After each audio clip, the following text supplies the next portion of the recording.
Good morning. It's a pleasure to be here with you today again. How quickly time passes, and the older we get, the faster it goes. It still seems so recent that we first went to Nepal in 1990, and the memories are so vivid from that time of learning the language and culture, moving into our new home, learning how to live and survive in Nepal. However, we can't deny the passage of time when we look at our wrinkles, see our grown children working and raising their own families, and realize the fact that we are now retiring from mission work in Nepal. You've been a part of this for many years, and we can never tell you how much your prayers and support have meant to us. In 1990, there were 9 foreign doctors working in Tansen, and only 4 Nepali doctors. All were general physicians or surgeons. Now there are 8 foreign doctors and 30 to 35 Nepali doctors, including all the junior doctors and residents. And now we have specialists in orthopedics, dermatology, gynecology, ENT, and cardiology. There were still 3 foreign nurses when we started, but now they are all Nepali. We had a foreign administrative officer and pharmacist as well, but those positions are also filled by Nepalis, and the hospital has grown from 100 beds to 200. Technology has changed a lot also. Back then, we had only manually performed blood counts, urine and stool tests, and sputum smears, but now we can do a whole range of chemistry tests on semi-automated machines. X-ray films used to be developed by manually dipping the films into vats of developing solution, but now they are digitally printed. And just last month, our long-awaited CT scanner arrived and has been installed. We see very different diseases now also. While injuries, burns, tuberculosis, and pregnancy problems continue, we're no longer seeing any polio, measles, or tetanus, and worm infestation and leprosy are very rare, reflecting the improvement in public health, vaccinations, and living standards. We're now seeing a lot more non-communicable diseases, such as diabetes, emphysema, cancer, obesity, hypertension, heart disease, and strokes. Mental illness and suicides are a bigger problem now. Nationwide in Nepal, these non-communicable diseases counted for 31% of deaths during admissions in 1990, but in 2019, they were up to 71%. But some new infections like COVID and dengue fever are showing up, and some infections are making a comeback, such as Japanese encephalitis, rabies, and cholera. Thankfully, the HIV pandemic we were all fearing 35 years ago was not as bad as we thought it would be, and now with effective treatment available, even those few people who were infected are living healthier, longer lives. What is changing in the hospital reflects the changes in Nepali society. What used to be a country of subsistence farmers, barely surviving from one harvest to the next, now has more families with monetary resources, either through business, government employment, or migrant labor in another country. Many educated Nepalis have left the country for professions in Europe, Australia, or America, but still support family members back in Nepal. We now see bigger houses built with concrete, motorcycles everywhere, and bigger cars on the roads. Speaking of roads, not many of them are in very good shape because of corruption in the government and a mentality that repair and maintenance is only done when something is completely broken. But there are many more roads into even remote villages, even if they are unpaved and unpassable during heavy rains. And almost all of our patients can now reach the hospital in no more than a few hours on a jeep. In 1990, most villagers were still going to the traditional healers first, and only coming to us if they weren't getting better. Now there are very few of these old healers. People instead have great faith in medicines and will visit any number of medical shops or small hospitals before coming to us. A patient visit in the clinic often involves piles of test results already done that we have to review. And we lost the page. There it is. Their faith is such that they often ask for things we cannot fix, such as help to get someone to stop drinking or to improve grandma's poor appetite.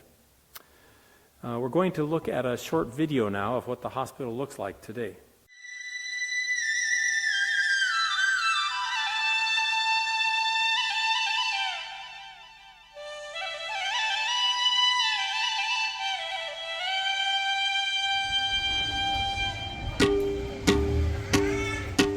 तपाईँलाई Tapti mission हस्पिटलमा स्वागत छ।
कति राम्रो काम गर्नुहुन्छ।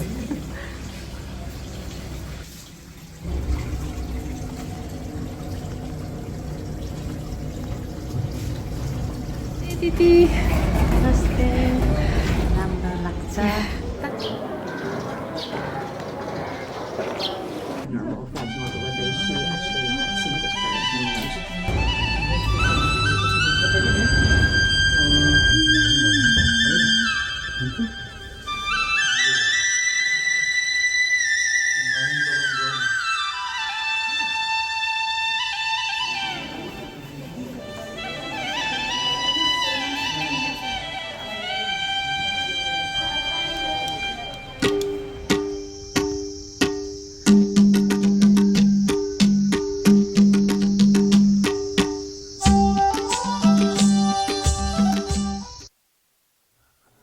We're happy to be celebrating Advent with you. It really is a time of remembering and anticipating. Advent is also about waiting, but waiting is sometimes hard. We have to wait in Nepal a lot. Almost nothing starts on time. We call it Nepal time. If a wedding invitation says 2 p.m., there's no need to show up early or even on time, because we would be the only people sitting there for some time while the family finishes the preparations. Even business meetings with municipality officers won't start until everyone comes, sometimes an hour or more after the stated time. When we renew our visa and my medical council registration, it takes a week or two while the different government offices process paperwork and do interviews. The first missionaries that came into Nepal had been waiting a long time. While Nepal was closed to the outside world until 1950, the Christians, both foreigners and Indians, as well as a few Nepali believers, were praying that there would be an opportunity to go into Nepal to share the gospel. There were many prayer groups along the Nepal border in India, and it took many years of waiting until their prayers were answered. Like in many countries around the world, the first people to share the gospel in a new place rarely get to see the fruits of their labor. Les's parents were in Japan for 40 years, but they saw relatively few baptisms during that time. In the same way in Nepal, it took some years of living out the Christian life and sharing it, as well as praying, before the results came. But come they did. Once people came to know Jesus, full of grace and truth, lives were changed in wonderful ways. By 1992, there were an estimated 70,000 believers in more than 500 churches across Nepal. Although statistics are hard to come by, as there is no official census by faith, and many believers are still afraid to identify as believers because of the persecution that can still happen, it is estimated that now 1 to 2 million out of the population of 30 million are Christians. In Tansen, the church started as a house fellowship in the missionaries' homes in the 50s. Soon the church was meeting in their own building. In 1989, the church split over leadership disagreements. Soon after our arrival, the two congregations were reconciled, but they had grown too much to fit into a single building, so they remained separate. Now there are at least 12 churches in the town of Tansen and dozens of church plants established all over the district of Palpa. In fact, each of the 75 districts in Nepal now has an established church, some districts with hundreds of churches. It is truly miraculous. As we transition into retirement, it is hard not to think back over what we have done in Nepal over the past years, both good and bad. We tried to have a home where our marriage was more important than our jobs, where our daughters were valued as much as our son, and where they were loved and instructed as well as disciplined. We were involved in church life, even though at the end we were not allowed to be in leadership or give the sermons due to possible government reprisals against the work of the mission. Through personal relationships or small fellowships and house group meetings, we tried to witness by word and life to the goodness of God and prayed for the Nepali believers as they grew in faith and navigated through the hardships they faced from non-believing family members and society. I always felt that even though the patient care I gave was valuable in and of itself, a more important role I played was to teach and model for the young Nepali doctors how to give holistic, compassionate care.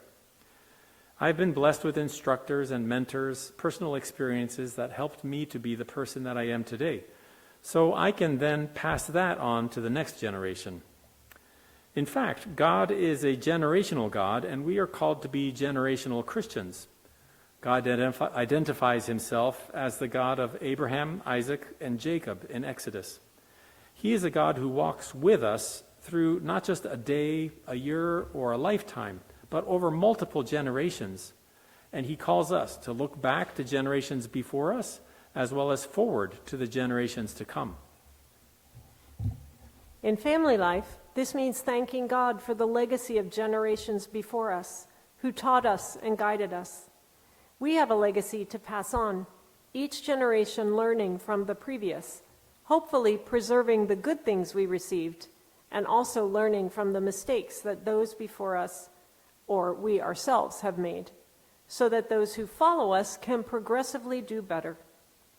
There will still be some prodigals who choose to find their own way, rather than accepting the wisdom passed on to them. But ultimately, God is in control of the hearts of each generation. We are vessels that pass that legacy on to others, whether or not they choose to accept it.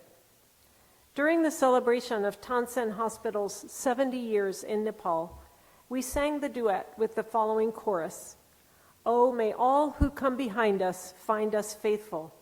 May the fire of our devotion light their way. May the footprints that we leave lead them to believe, and the lives we live inspire them to obey. Oh, may all who come behind us find us faithful." We Methodists can trace our legacy back through the Wesleys, the Reformation, the early church leaders, and back to the apostles. We can all recall in our own lives parents, mentors, pastors, or Sunday school teachers who passed on to us the faith they received. And over the years, we have all had people we have influenced, intentionally or unconsciously. During these last 2 years, I have had the pleasure of praying every week with my prayer partner, Tool, an orthopedic surgeon and the medical superintendent. He has encouraged me as much as I did him, I think, but it helped us both to be better disciples and doctors as we helped each other cope with life in Tansen Hospital. I prayed weekly with Donna Maya, who is a social worker and the head of our pastoral care department. She's a mature Christian and is an excellent counselor and helps many patients with very difficult issues: marriage problems, suicide, financial issues, troubles with family, and many more things. It has been encouraging for me to be able to support her through prayer, as she could reach people much more effectively than I could. And I hope I can continue to be a prayer support for her as she does this stressful work.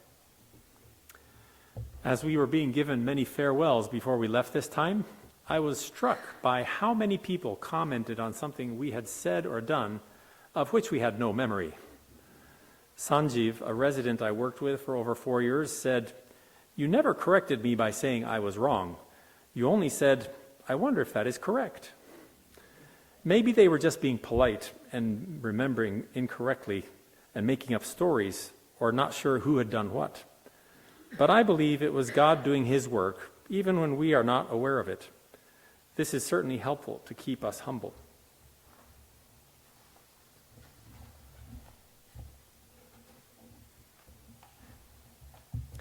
This passing on of our faith happens even when we are not being intentional.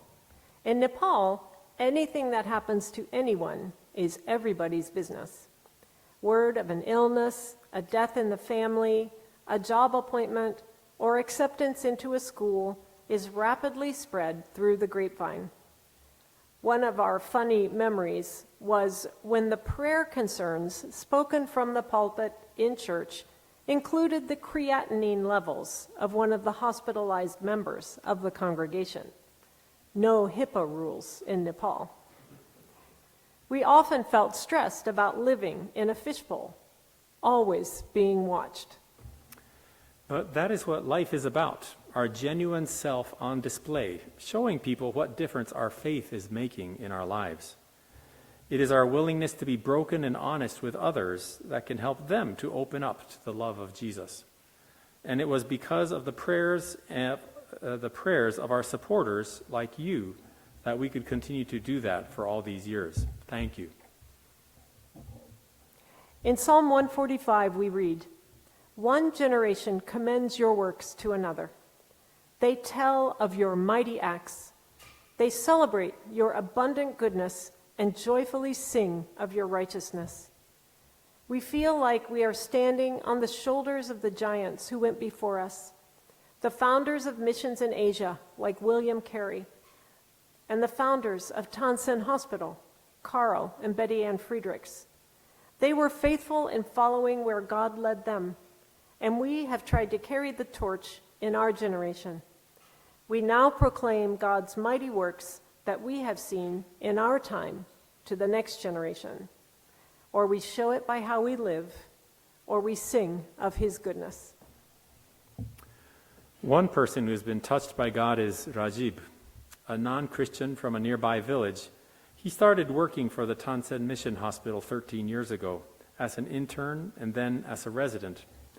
At first, he was rather quiet and shy.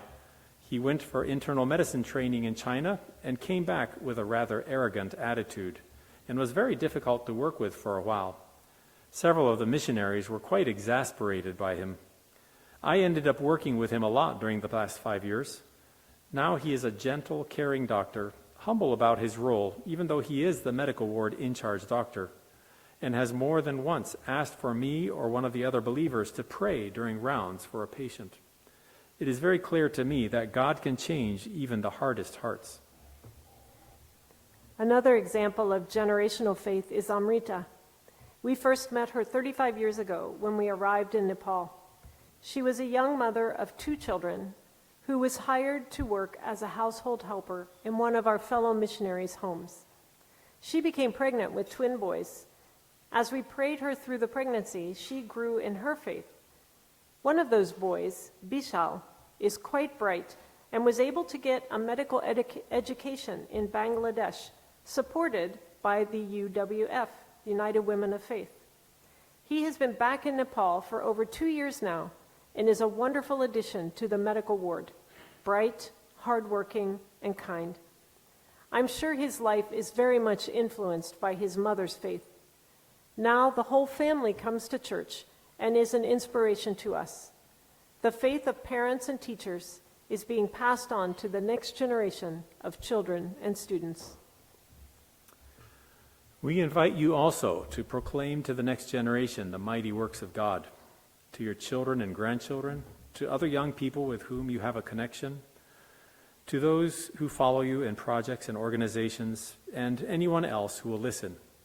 We must contend for the faith entrusted to us and to pass on the legacy we have been blessed to receive. May all who come behind us find us faithful.